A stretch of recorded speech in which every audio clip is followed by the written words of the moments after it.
You are listening to the first episode, the debut episode of Black Agenda Report presents The Left Lens. This is what the YouTube page was originally for, and I'm so glad that we're able to start it today. I am with my great co-host, Margaret Kimberley, and we're going to just begin by describing why we wanted to do this show. And I'll start off by saying that, YouTube is now the second largest search engine in the world. A lot of the left in the United States, however small it may be, has begun to use this platform for their political education, for their punditry, for their media. And I noticed that the black left was left out of this platform and has been left out of this platform. And I think that is a huge mistake. So we're here, Black Agenda Report, to provide that analysis from the perspective of the black left, of the anti-imperialist left. And I'm Danny Haiphong. I have been writing for Black Agenda Report for over 7 years, and I've been so lucky to learn from people like Margaret Kimberley, Glenn Ford, the late Bruce Dixon, rest in power to him, and Ajamu Baraka, and the rest of the team. It has been a great experience, and I began writing for them because they were the only outlet that was criticizing the Obama administration, and that actually has a real historical perspective on the struggle of the left, especially the black left, and this is critical. I've been thinking about this a lot lately. The black left is the motive force in the United States for all progressivism, for all revolutionary and radical politics, and it hasn't been in the discussion at all from the election of 2020, from this whole pandemic crisis that we're in, to the uprising. We've noticed that the black left has been left out of these conversations from those who consider themselves to be on the progressive end of the political spectrum. We're here to interject into that. But I want to turn it over to Margaret Kimberley, who's going to give us a little bit about what Black Agenda Report is and to introduce herself. Hi, Danny. So we're finally getting started. Yes. It's a work in progress. Black Agenda Report. First of all, I want to say we are nearing the anniversary of Bruce Dixon's passing. I know he passed the end of June last year. I can't offhand remember the exact date, but I just want to mention him, who's been very much missed by me and many other people. He was one of the co-founders of Black Agenda Report, Glenn Ford, Bruce Dixon, and myself in 2006. And at the time, 2006, okay, George W. Bush was still president. Okay, we've been around a while.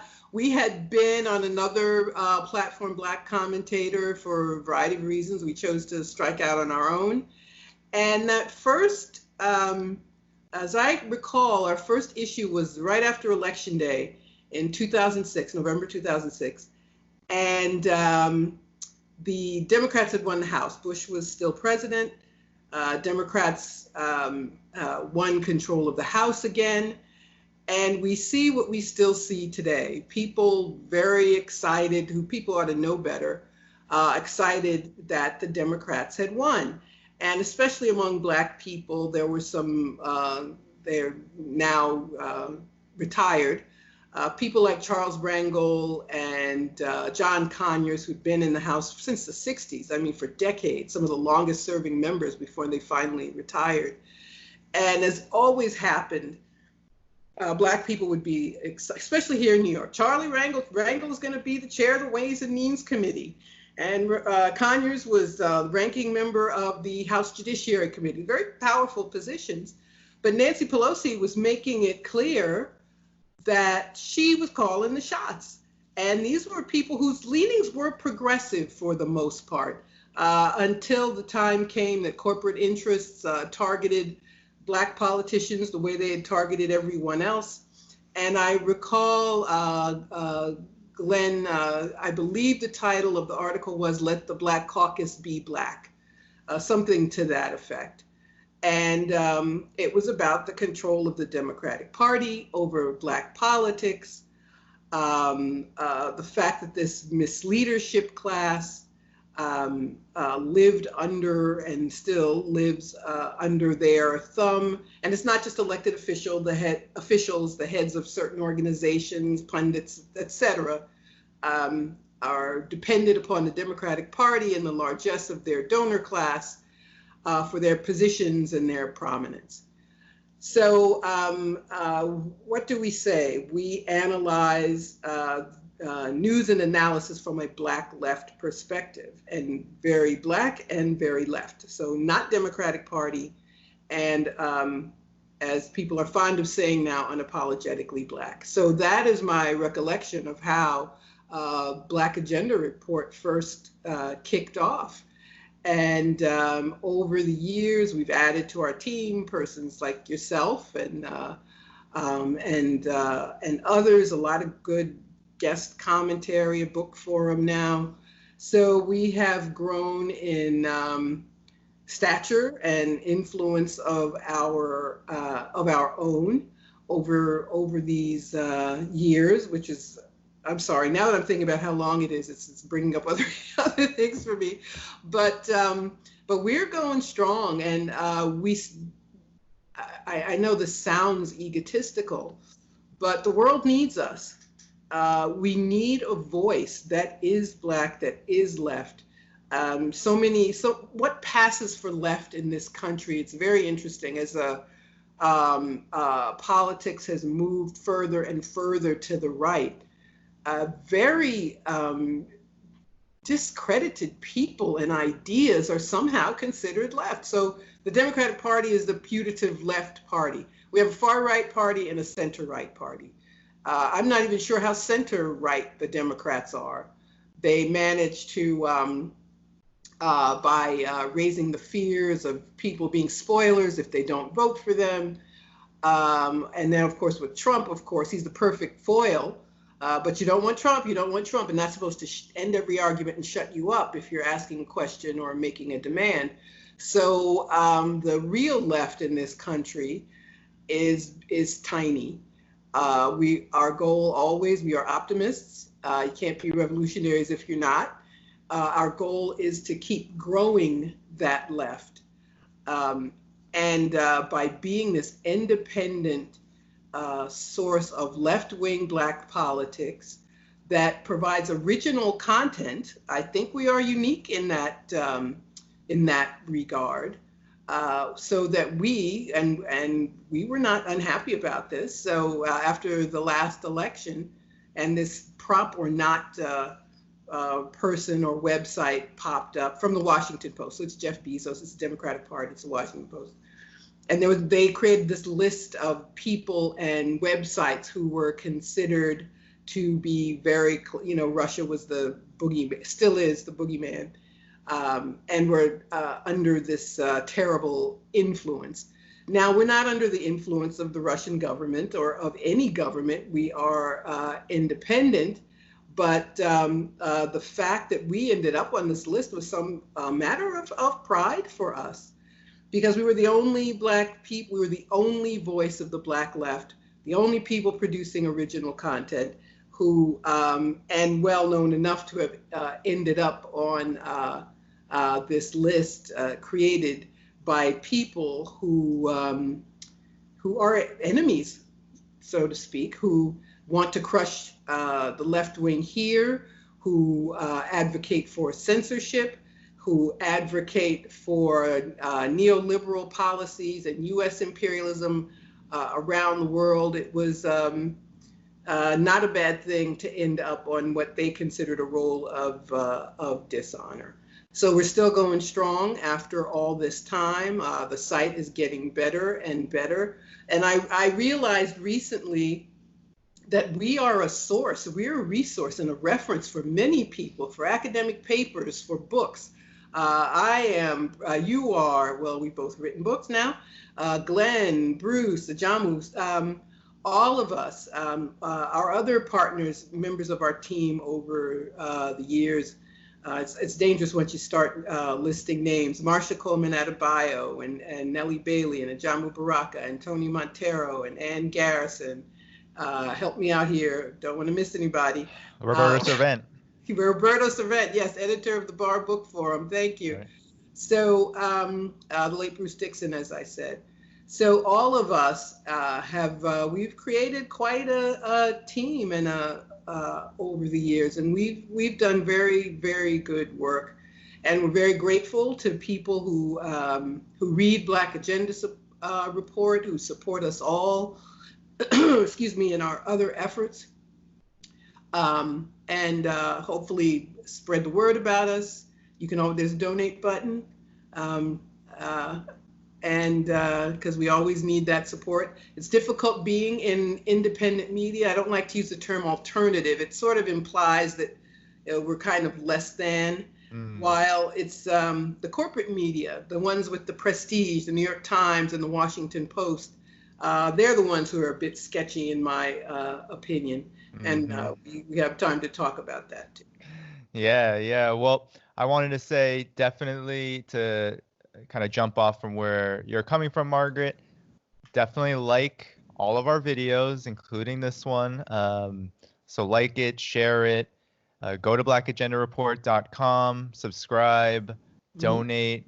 It's really important to support independent media, especially media that comes from the Black left perspective, that comes from a perspective that is, in the reality of things, the most repressed perspective in the United States. That's just the history, which unfortunately a lot of people forget, as the topic of my book, Margaret, your book about the presidents in slavery and their treatment of Black people. We know that history is so easily forgotten when the victors are writing it. So I wanted to sort of transition now, because a lot of what you were saying is so important. And for me, personally, it was the way that Black Agenda Report covered Libya and the U.S. invasion, the U.S. NATO invasion of Libya in 2011. That was a deal breaker in terms of me wanting to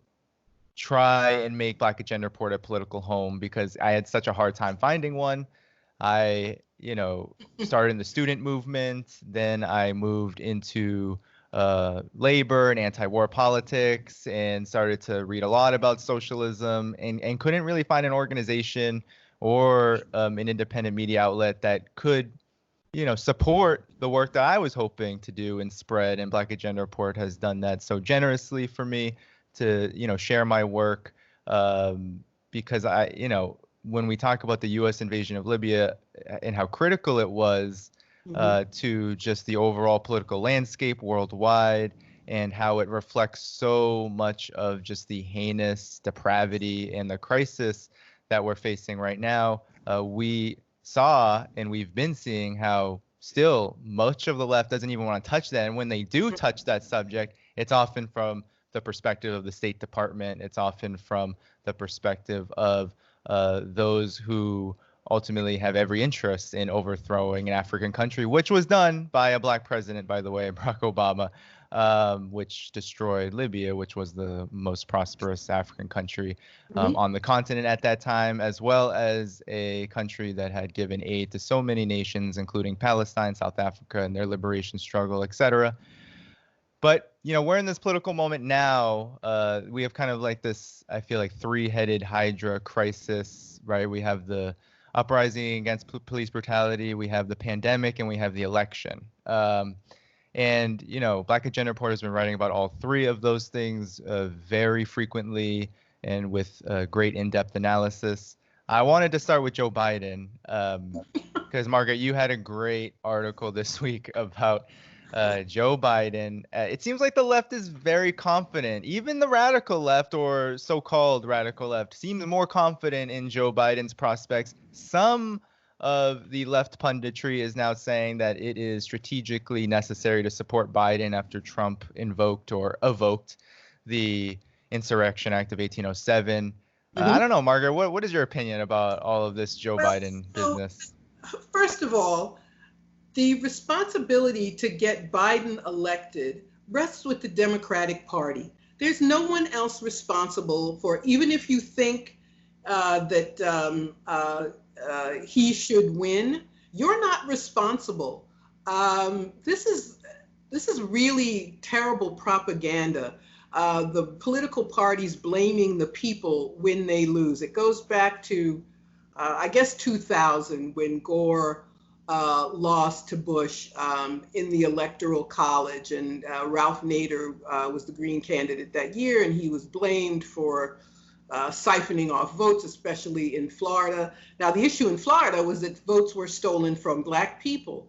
Jeb Bush, the governor, took Black people off the rolls and stole enough votes to get his brother that small margin that he needed. And the Democrats had the ability to say so. They had the ability not to certify the Electoral College results. They could have done any number of things to keep George W. Bush from taking office. But of course, they don't want to. They want to be part of the permanent government. They're not a real opposition with Republicans. And so they left people high and dry, but they realized they had a good thing going with this, it's your fault if the Republican wins. The Democrats in 2020, again, rigged the primary against Bernie Sanders. Their first priority was defeating Bernie Sanders. That was their first priority. They rigged it in favor of Biden. It's their responsibility. So the first thing anybody should say when asked about Joe Biden and what people should do, no, the Democrat, in 2016, Hillary Clinton raised $1 billion. She lost the Electoral College because she couldn't get 78,000 more votes in 3 states, in Michigan, Wisconsin, and Pennsylvania. Now, these people who got rich, they're people who got rich working on her campaign, these $1 million consultants. Apparently, they forgot about an Electoral College, but they messed up. And again, they blamed the Green Party again. This time it was Jill Stein, who took the place of Ralph Nader, to be blamed, and Vladimir Putin also. So in 2020, enough.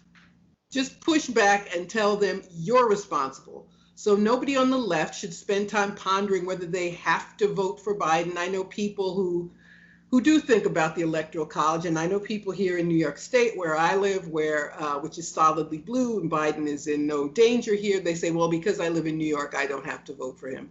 Or if they live in a solid red state, they live in Texas, and they say, I can't help Biden anyway, I don't have to vote for him. Okay, that's fine too.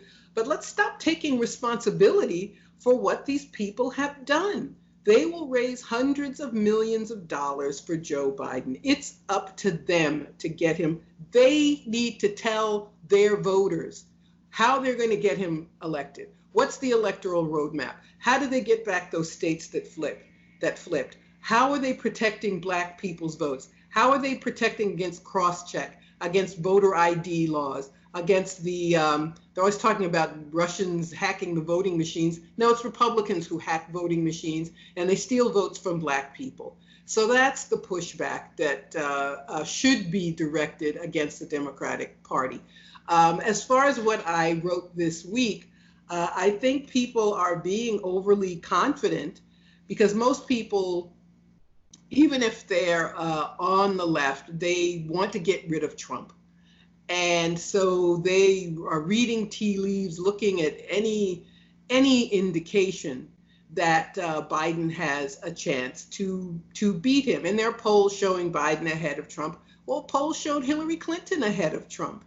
I think this wishful thinking is very dangerous for those, if you're concerned about the Democrats winning. Why are you so convinced that these polls that were wrong 4 years ago are right now? It doesn't matter if polls show Biden ahead. Is he ahead of him in Michigan? Is he ahead of him in Wisconsin? What's the voter outreach, effort like in those places? So that's what people have to think about. Also, the Democrats are attacking Trump from the right. One of the things I wrote about, Trump had said, and it's so hard to tell if he means what he says. Apparently, he did tell a reporter that he wanted to engage in talks with Venezuela's president, Nicolas Maduro, which I don't know what that means. Does that mean he no longer is interested in regime change? I don't know what it means to say he's interested in talking to Maduro. So Biden's comment on Twitter was, that Trump just wants to cozy up to a dictator, and he would stand with the people of Venezuela, which means starving Venezuelans, the way Trump has been doing, just as they've begun ratcheting up sanctions in Syria and starving people there. But that's attacking Trump from the right. And this does not, first of all, it's wrong. This supposedly left-ish party should be talking about a different foreign policy altogether. And it could be a winning issue. Unlike Trump, I'm not going to make civilians suffer in other countries. I'm going to use more effective diplomacy, something, anything, but nope, it's right down. And this is the end result of Russiagate. If you read my columns in Black Agenda Report, I've written a lot about how Russiagate is an absolute fraud. So I'll tell people to go back and read all of that. But so Biden is attacking Trump from the right. He is not talking about anything that's going to boost voter turnout. There are millions of people who are not motivated to vote. And in running a political campaign, you acknowledge that and you speak to something of interest to them. But everything that would get people out to vote are things that are anathema to the Democrats' donor class. So Medicare for all, any improvement, any getting rid of Obamacare, anything that would help the people that would hurt big pharma and the insurance companies isn't going to happen. Anything that would raising the minimum wage isn't going to happen. All of the things that would attract voters, all of the things that would make Biden a winner are off the table. So all they've got is he's not Trump, the Supreme Court. Don't you want a Democratic president nominating? There's a new trend on Twitter all the time about these Biden, neoliberal, I don't know, followers. They have a new trend almost every week, kind of trolling Trump about something that's wholly irrelevant. Totally. And it's a funny thing. I know so many Trump voters are racist. I'm not going to deny that. But I think people have to understand some of that mentality. First of all, there just has to be a recognition. So many people are repulsed when they see children in cages at the border, families seeking asylum. Many Trump supporters, that gives him an appeal. Yeah. The people, when they see him holding a Bible, tear gassing people and holding a Bible outside of a church, they eat it up. Mm-hmm. And you don't have to agree with them to understand the power of that imagery to people who want Trump to win. So I think there's a lot of whistling past the graveyard, or COVID-19, a response to the federal response to the COVID-19 pandemic is responsible for the more than, is it now 120,000 deaths in the country? 126,000 plus. So we're, number one. We're number one, the United States. And a lot of Trump supporters don't blame him. So I really, it bothers me so much that people haven't learned anything. And I remember in 2016, had I known that Hillary Clinton had messed up the voter outreach so badly, I would not have been surprised that she lost. But I see them doing the same thing. This 2020 feels like 2016 to me.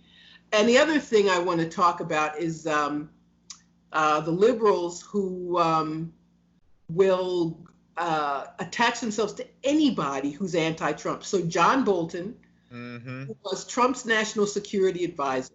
Oh, gee, this is written this incredible. Book, and he wanted to start wars, and Trump wouldn't let him.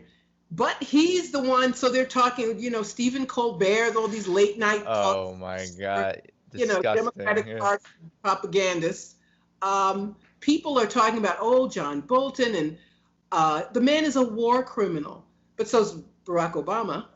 They're recruiting him too. I mean, what Colbert did in his segment was basically a recruiting interview. It was, didn't you know that Trump was unstable? Why didn't you do anything about it? Basically saying, why aren't you with us, man? This is John Bolton, somebody who has millions of people's blood on their hands in Iraq, all over the Middle East, Venezuela. and you're talking to him as if you want him on your team, because they do. Anyone but Trump. That's really the model of the Democratic Party. And they're not even a tiny bit leftist, really. I mean, they show themselves when in incidents like this. So I'm a registered Green, first of all. So I'm going to, we don't have a nominee yet. That's going to happen in a couple weeks. I'll be voting for the Green Party nominee. I am not, and that's easy in New York, but I would be a Green no matter where I lived. If I lived in a swing state, I would still be a Green. We must build a left party in this country. The Democrats are a huge problem, a huge obstacle to getting justice in any number of ways regarding any number of issues. And, the things that you can point to where, would I rather have a Democrat appointing federal judges to these lifetime appointments than a Republican? I'll say yes, but that is not a good enough reason for me to go along with continued neoliberalism, continued imperialism, continuing the attack on working people here, the performances, the going through the motions, this new movement that has risen up, that rose up after George Floyd was killed by the police in Minnesota. And what did the Democrats do? They wear kente cloth and take a knee. So a lot of theater, a lot of drama from them, but no response regarding what we need. And Glenn Ford wrote a great piece, is written about it the past couple of weeks. This spontaneous movement it can be problematic when people are well-intentioned but misguided. And Glenn has written about, it's something he and others at Black Agenda Report have written about many times. We need community control of the police and community control over many aspects of our lives, of public agencies over our lives. And this defunding the police is a mistake, because there can be all sorts of sleight of hand with this defunding police. So for example, here in New York City, because of the COVID pandemic, quarantine, and the impact on the economy, New York City has a $9 billion budget deficit. So the mayor says, I'm cutting the budget for the NYPD. Well, every agency's being cut. That doesn't mean anything. Is it just that you want them to get less money, or do you want policing to be different? Yeah. That's why Black Agenda Report is so important. So many people, even people on the left, are calling for something which I do not think is a good idea or not good enough in and of itself. But giving police departments less money, but they do the same thing. I mean, if all you call for is defunding, then you haven't helped the situation any. So these are just some of the things that our team have been writing about at Black Agenda Report. So everybody read the report. We're all on Twitter, Black Agenda Report on Twitter. You're on Twitter. Yeah, we're all on Twitter. Margaret, Freedom Rider. You gotta follow Margaret. It's on the YouTube page too, so it's easy. Yes. What's your handle again? Mine is Spirit of Ho. Spirit of Ho in reference to Ho Chi Minh, the first revolutionary president of Vietnam. But I wanted to, everything you're saying is so true. And I've been writing a few pieces on community control of the police because really at Black Agenda Report, we're attentive to power, right? So many of us, all of us, especially Glenn Ford, yourself, you all have been in the movement for decades. Myself, I've been in the movement for about a decade in the struggle. And it's so obvious that there is such a fundamental difference. You can call for the abolition of the police. You can call for defunding the police. But for a movement to be successful, it has to be able to communicate how you do those things. And so community control of the police really outlines how that can happen. And it's not a new demand.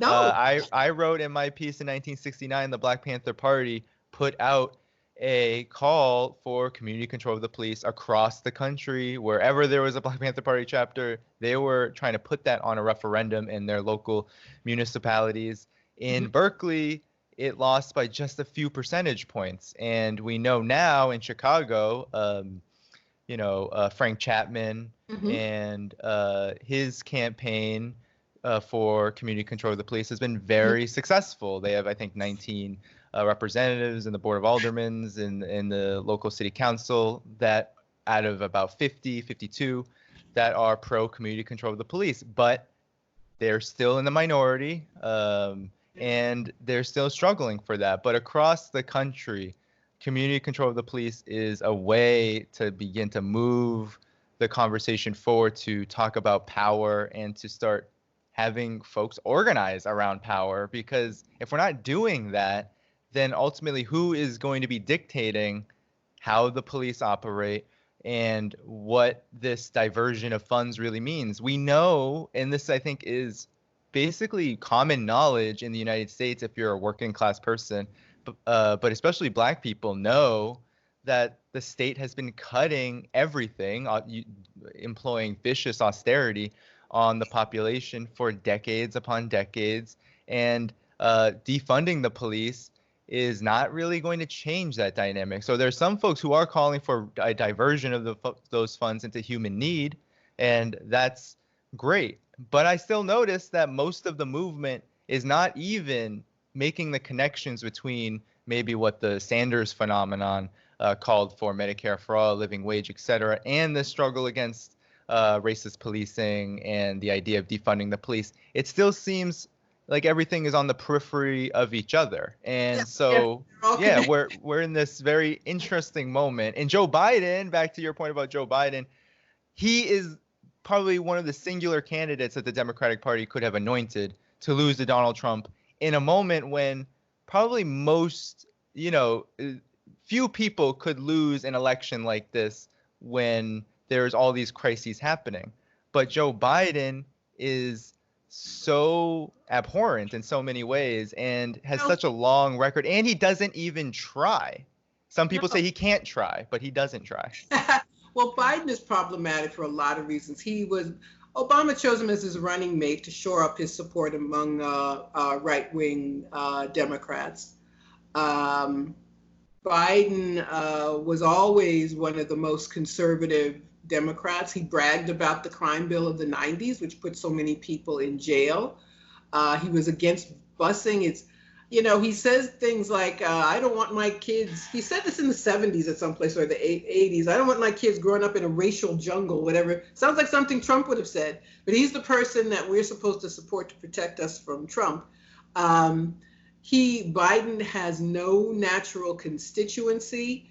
He doesn't have any of the things that get anyone elected president. He doesn't have a singular policy initiative that will bring people out. He doesn't have a natural constituency that will bring people out. He's also physically unwell. There is something amiss with him. I'm a lay person. I don't want to say what it is, but he's not healthy. He's not well.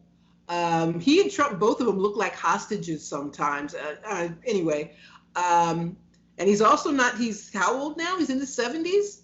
Yeah, I believe he's, if he's not, I believe he's old.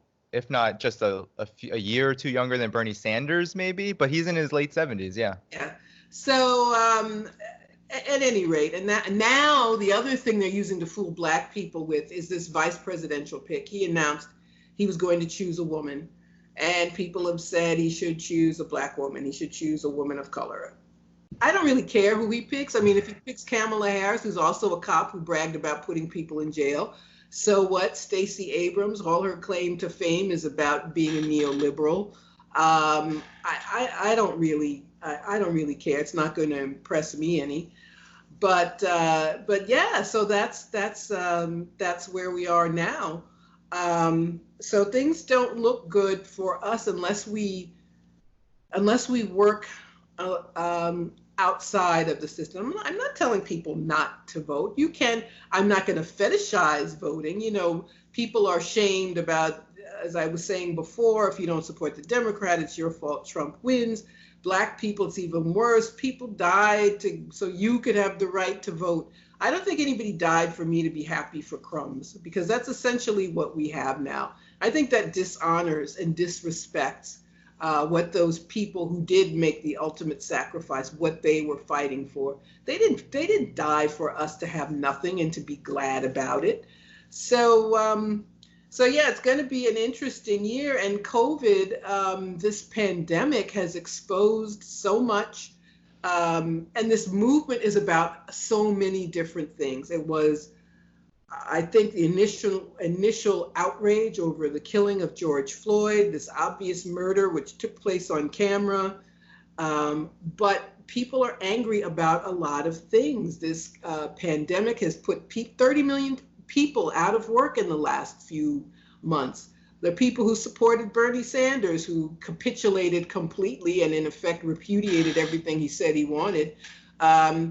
Those people were, as I like to say, they are all dressed up with no place to go. And that energy is still out there. Their desire to change things is still out there. So I think this is it can be a very powerful moment, but we do have to be careful. For sure. We have to be careful, and we can't fall into old patterns when right now the United States is in this protracted crisis that has exploded over the course of just 3+ short months, right? As you said, the pandemic hit the United States harder than anywhere else in the world. And we also have, of course, the struggle against racist policing. But we're also in basically Great Depression 2.0, an economic crisis, which for an incumbent president is one of the few things that can unseat an incumbent president, is an economic crisis. But yet we also have Joe Biden, who, if all these white liberals and all these neoliberals and all, the black misleaders and all of them, they've put their eggs probably in the wrong basket to take advantage of that moment. But again, what we're most concerned with, I think, is what is going to move the people forward. What's going to bring power to the people? Glenn Ford says it all the time in almost every one of his articles. How do we conceptualize that? And how do we make sure that these crises aren't just going to lead to more imperial decline, more economic crisis, more catastrophe for the vast majority of humanity? One thing that the white left especially does is only conceives of humanity in its very narrow lens of white people, basically. White America, whether it's liberal, whether it's Trump, whether it's Biden, whether it's, social democrat and the Bernie Sanders phenomenon. There's still this tendency to view the left as just a struggle for justice within the United States. But we're talking about a global crisis right now that the United States is at the head of. And we have this opportunity, if we can overcome some of these hurdles, one of which being virulent racism and white supremacy that makes us believe that, China or Russia or Venezuela are our enemies. We have this amazing opportunity to bring the struggle against racist policing, to bring any one of our struggles that we're involved in to the international stage, when the United States, despite being in this economic crisis, despite being in this pandemic crisis, it has all the ability in the world to continue to level deadly sanctions on Venezuela and Iran, continue to saber rattle with China to the threat of a possible nuclear catastrophe. We have this opportunity where the world is looking. They're watching. I mean, this has been a historical trend. The world watches the United States to see what happens there, if there's going to be any breathing room for them to be able to move forward and develop on their own path in a way that gives them self-determination. And they look to us to help them with that, and vice versa. So we have this opportunity to do that, but it's going to build slowly, as history often does. And I think that's why we focus so much at Black Agenda Report on the ideological struggle, on countering American exceptionalism, and this idea that, exactly, countering American exceptionalism, countering these myths that hold our struggle back and make it so we can't develop real solidarity, and we can't even conceive of what self-determination really means, which is a missing element of this movement right now. That's true. I mean, self-determination is we talked about community control of the police. That's self-determination. The other nations have the right to self-determination. People in Venezuela have the right to elect whomever they want. And for the United States to say that it has the right to decide who runs another country and that they can starve. By the way, that is a war crime. Collective punishment against the civilian population is a war crime by any definition. But one of the things that disappointed me about Bernie Sanders, I wanted him to do well because I felt by bringing up issues that had been taken off the table, that we were told were forbidden, that nobody can talk about anymore, I felt that was going to be a political advancement. But he didn't live up to the moment. I don't wonder even why he bothered to run. But one of my issues with him was that he was still an imperialist about foreign policy. And this idea that we can have justice here, and if we get living wage work or Medicare for all, but the United States can assassinate and start off this year, I believe it was January 2nd, killed Iranian General Soleimani, and starve people in Venezuela. Both Venezuela and Syria, the sanctions have been ramped up recently. They trumped up drug charges against Maduro. They even charged his wife. They're sanctioning his wife, Assad's wife. I mean, it is insane. But Democrats don't say anything about any of it. And it's a mistake for the people to go along with that. You've got to have justice everywhere. You're not going to have it anywhere. I mean, I know I'm about to say that old trite saying, that something important King said, that everybody turns into something trite. But it's true. You can't, we're not going to have a just country here and have the United States give carte blanche for our government to kill people all over the world whenever it's in the mood and wants to do that. Yeah. Well, I'm Vietnamese, and one of the most beautiful things about the Black left is that it has been historically the most internationalist left in the United States, and it's such a missing element, right? Like, yeah. Well, no, you go ahead. Oh no, I was just gonna say that when you have a situation right now where you have so many majorities of people who want economic progress for themselves and their families. You have working people who are, living on starvation wages. You have this deadly austerity that's being imposed on the majority of people in this country. And then you have the fact that trillions of dollars are spent destroying people's lives in countries like Yemen and Syria, all on every continent. You have AFRICOM occupying nearly every African country. You have this moment right now where there is just utter silence across all of the left on the issue of war and peace. And when it does come up, it happens to be Donald Trump flanking to the Democratic Party's left on these issues in order to build political cachet and to take advantage of the dissatisfaction as well as the utter contempt for the war machine that exists, and for different reasons among Trump supporters. I mean, let's be honest here. Most Trump supporters don't want to go to Afghanistan because they don't like the the towel heads and the whatever it is, that's over there. So, they want their white man's jobs, they want their white man's freedoms, and war is kind of anathema to them. But they'll support Donald Trump even if he is doing exactly the things he said he wasn't going to do, like expand the war machine. The 2016 election has not been studied enough. And one of the things I found that was interesting is that a lot of white people did not support things we were told they supported. So Trump said, he didn't mean it. He said there would be no more regime change. Now he's saying no forever war.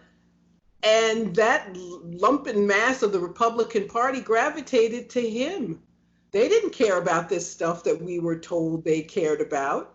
I think he peeled off enough votes to win those states that I mentioned before because he said those things. But he's, there are other people whose interests he's representing. So whatever it is he claims to want, and you never know with him, I don't think he can pull it off. So, he's not like the anti-war person here.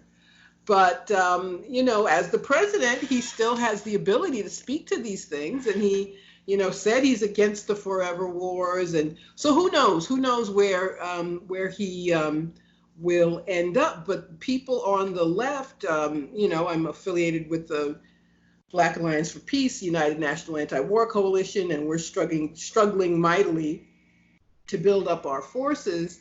But it's still smaller than it needs to be in order to impact politics in this country.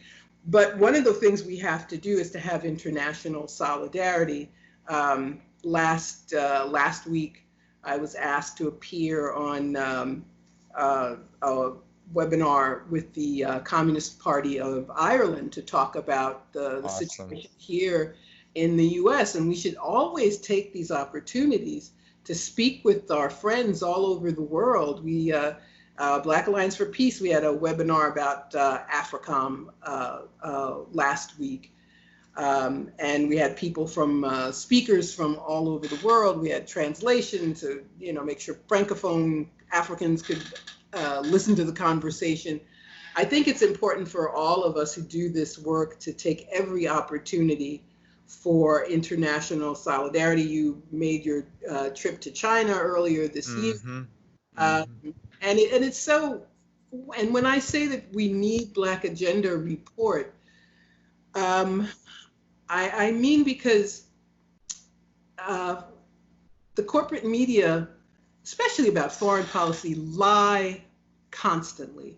And it saddens me and makes me angry that people here who want to be well informed, so they think if they read the New York Times and listen to NPR and listen to MSNBC, they know what's going on in the world, when in fact just the opposite is true. They do not know what's going on in the world. Yeah. So very important. Our work is very important, and our brothers and sisters who are like-minded, their work is important. So at every opportunity, I try to impress upon people the importance of taking advantage of those voices that have managed to break through even a little bit on these platforms. Yeah, no, it's so true and so important. We're going to close now. We're going to try to keep these episodes as concise as possible for you all. But I did want to just end by stating we're going to be talking a lot about war, a lot about foreign policy, a lot about imperialism, and a lot about just how we should think about this, because I think the left has ceded all the ground on this issue, especially on the question of war, of solidarity, of internationalism. Honestly, when I went to China, people didn't know what the left was in the United States, because it's not really reaching out in that way, in the way that it should, to peoples all over the world who have a common enemy at the end of the day. When we look at how the United States is the #1 purveyor of violence around the world, it is the #1 purveyor of economic, military, and all forms of violence, and it is the imperialist superpower. And that is so critical to understand and to act upon. And I think, Black Alliance for Peace is doing all this great work, but and UNAC and so many other organizations trying to push against the grain of a situation where the ruling class, this ruling ideology, American exceptionalism, and the just imperial framework of the United States is winning the day right now. But I do think that there is a distaste and a growing fervor to end forever wars, regime change wars, and that's a good sign. However, it can't be ceded to the right, which unfortunately many of these conversations have. But we're going to close today. Thank you for joining us at The Left Lens, and we're going to see you again soon. Like the video, share it, subscribe to Black Agenda Report, donate, and we will catch you on the flip side.